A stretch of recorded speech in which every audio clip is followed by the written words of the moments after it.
हे learners, very warm welcome. और आज हम बात करने वाले हैं ट्रांसफर्ड एपिथेट की।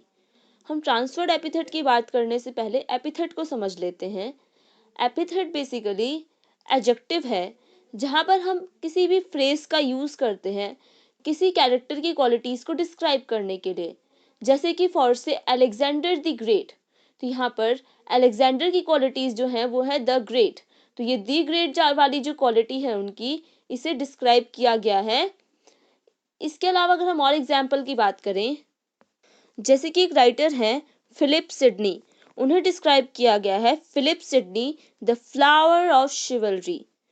इसके अलावा एक और एग्जाम्पल है Macbeth of Scotland the red king. तो जहाँ पर जो रेड किंग है ये उनके क्वालिटी है। जो एपिथेट है वो हम किसी को डिस्क्राइब करने के लिए यूज करते हैं या फिर उसके कुछ निकनेम्स रख देते हैं जिनके नाम से हम उन्हें जानते हैं। यहाँ पर बेसिकली एट्रीब्यूट दिया जाता है किसी को भी, चाहे वो पर्सन हो, चाहे वो कोई थिंग हो, चाहे वो कोई कैरेक्टर हो, कुछ भी हो सकता है। उसको कुछ एट्रीब्यूट देने के लिए, उसको उसको रिप्रेजेंट करने के लिए हम उसे किसी नाम से बुलाते हैं, जो नाम हमारा एपिथेट कहलाता है। थोड़ा हम एपिथेट को और डिस्कस कर लेते हैं। Epithet basically old and middle English के टाइम पर बहुत ज़्यादा यूज़ किया जाता था। जैसे कि जो सागाज ऑफ आइसलैंड है, अगर हम सागाज का मतलब देखें तो ये कुछ लंबी लंबी स्टोरीज होती हैं। तो यहाँ पर जो एपिथेट है उसका यूज़ बहुत ज़्यादा कॉमन है, क्योंकि यहाँ पर अक्सर ही लोगों को एक फ्रेज़, कुछ कैरेक्टर्स को फ्रेज़ दी जाती थी। इसके अलावा जो हमारा वाइकिंग कल्चर है वहाँ पर भी ये फेमस है, क्योंकि जो वो अपने फादर्स नेम का यूज़ करते थे एज अ सफिक्स, तो उनको डिस्टिंग्विश करने के लिए वहाँ पर यूज़ किया जाता था कुछ कॉमन फ्रेजेस का, ताकि उन्हें आइडेंटिफाई कर सकें। तो ये वैसे भी बहुत ज़्यादा कॉमन एग्जाम्पल्स हैं। अगर हम और एग्जाम्पल्स देखें, जैसे बियोवुल्फ जो हमारी पोयम है उसमें यूज़ किया गया था किंग रॉथगर के लिए king of Danes, the breaker of rings, the Scyldings friend. इसके अलावा द फेम्ड प्रिंस, इसी तरह का यूज़ किया गया है रॉथगर के बारे में। तो ये कुछ एपिथेट्स है जो उनके लिए यूज़ किए गए थे। आई होप आपको ये टर्म क्लियर होगी एपिथेट। अब हम आगे बढ़ते हैं और बात करते हैं ट्रांसफर्ड एपिथेट की। ट्रांसफर्ड एपिथेट बहुत ही ज़्यादा ज़रूरी हमारी फिगर ऑफ स्पीच है, क्योंकि इसका जो नाम है बहुत लेस आपको देखने को मिलता है, पर ये बहुत कॉमनली यूज़ की जाती है वर्क्स में, और इसका अपना ही एक अलग से आइडेंटिफिकेशन है। तो अगर मैं बात करूँ ट्रांसफर्ड एपिथेट की, ये भी एक टाइप का एडजेक्टिव ही है, पर यहाँ पर जो एडजेक्टिव है उसको डिस्क्राइब किया जाता है किसी और चीज़ के लिए, यानी कि जो हमारा नाउन है, जिस चीज़ के साथ उसे यूज़ किया गया है, उसके अलावा वो किसी और चीज़ को डिस्क्राइब करता है, ट्रांसफ़र हो जाता है वो सेकंड नाउन को। जैसे कि for example, it's a wonderful day.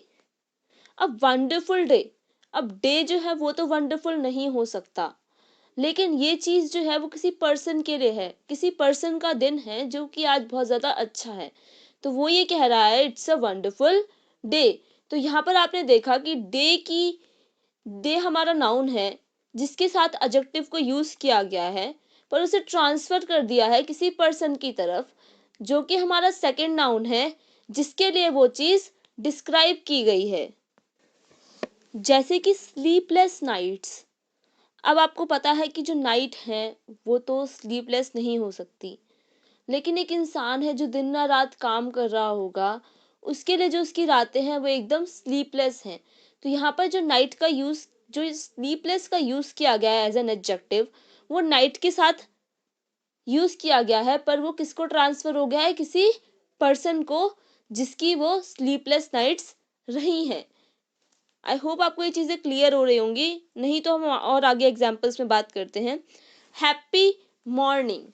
अब देखिए, मॉर्निंग तो किसी तरह से हैप्पी नहीं हो सकती, लेकिन वो एक पर्सन है, उसके लिए मॉर्निंग कैसी है, हैप्पी है। या फिर ग्रुप ऑफ पर्सन है शायद जिनके लिए सुबह अच्छी होगी, उनका काम अच्छे से हो रहा होगा, तो इस तरह से हैप्पी मॉर्निंग का यूज़ किसी और के लिए किया गया है, लेकिन मॉर्निंग के साथ हैप्पी को एज एन एडजेक्टिव लगाया गया है। आगे एग्जाम्पल्स की बात करें तो जैसे कि सारा हैज़ एन अनहैप्पी मैरिज, तो यहाँ पर जो मैरिज है वो अनहैप्पी नहीं है, पर वो किसके लिए अनहैप्पी है, सारा के लिए। तो यहाँ पर किसकी तरफ वो ट्रांसफर कर दिया गया है अनहैप्पी को, सारा की तरफ, और इसे यूज किया गया है मैरिज के साथ, क्योंकि यहाँ पर मैरिज का खुद का कोई भी इमोशन नहीं है। तो आई होप आपको ये थोड़ा सा समझ में आया होगा कि ट्रांसफर्ड एपिथेट में हम कैसे जिस नाउन के साथ एडजेक्टिव का यूज करते हैं उसकी जगह पर किसी और के लिए वो एडजेक्टिव को शो करते हैं। अब चाहे वो कोई थिंग हो सकती है, चाहे वो कोई पर्सन हो सकता है, ज्यादातर पर्सन के रिस्पेक्ट में यूज किया जाता है। अब हम धीरे धीरे आगे बढ़ते हैं अपने एग्जाम्पल्स की तरफ। यहाँ पर मैंने फर्स्ट एग्जाम्पल लिया है द वेस्टलैंड, जिसे टी.एस. एलियट ने लिखा है, जो कि उनकी मोस्ट फेमस पोएम है और बहुत ब्यूटीफुल पोएम है। यहाँ पर उन्होंने ये लिखा है कि अर्थ इन फॉरगेटफुल स्नो। अब यहाँ पर आप देख सकते हैं कि स्नो का अपना ऐसा कोई भी कैरेक्टर नहीं है कि वो फॉरगेटफुल हो जाए, वो किसी चीज को भूल जाए। यहाँ पर हमारे जो विंटर है उसका नेचर है कि वो स्नो से ढक जाती है। यहाँ पर जो नाउन है जिसकी तरफ ये ट्रांसफर किया गया है वो है हमारी अर्थ, क्योंकि अर्थ को पूरी तरह से कवर कर दिया गया है स्नो से। तो यहाँ पर फॉरगेटफुल जो है एडजेक्टिव वो यूज किया गया है अर्थ के लिए, और उसे किसके साथ यूज किया गया है, स्नो के साथ। आई नो ये जो टर्म है वो लिटिल कॉम्प्लिकेटेड भी है, क्योंकि यहाँ पर आप देख सकते हैं कि फॉरगेटफुल होना अर्थ का नेचर नहीं है, बल्कि एक ह्यूमन बीइंग का नेचर है। पर क्योंकि यहाँ पे अर्थ को पर्सोनिफाई किया गया है, इसीलिए हमने इसको अर्थ के कॉन्टेक्स्ट में लिया है, ना कि एक पर्सन के कॉन्टेक्स्ट में। मतलब यहाँ पर अर्थ को पर्सोनिफाई किया गया है, पर्सन के कॉन्टेक्स्ट में लिया गया है, इसलिए इनडायरेक्टली जो फॉरगेटफुल्स तो है उसे पर्सन के कॉन्टेक्स्ट में लिखा गया है, क्योंकि फॉरगेटफुल होना किसका इमोशन है, एक पर्सन का, ना कि अर्थ का। थोड़ा सा चीजें टिपिकल हैं, लेकिन you have to try to understand, क्योंकि ये लिटरेचर है, यहाँ पर चीज़ों को थोड़ा सा घुमा फिरा कर ही रिप्रेजेंट किया जाता है। अब हम बात करें शेक्सपियर की द 7 एजेस ऑफ मैन की। यहाँ पर जो 6th एज है ह्यूमन बीइंग की उसे कहा गया है लीन एंड स्लिपर्ड पैंटलून्स। अब आप ये तो समझ सकते हैं कि जो पैंटलून्स हैं वो कोई पतले और स्लिपर्ड नहीं हो सकते, ठीक है, ये पैंटलून्स का अपना नेचर नहीं है, लेकिन ये एक ह्यूमन बीइंग का नेचर है।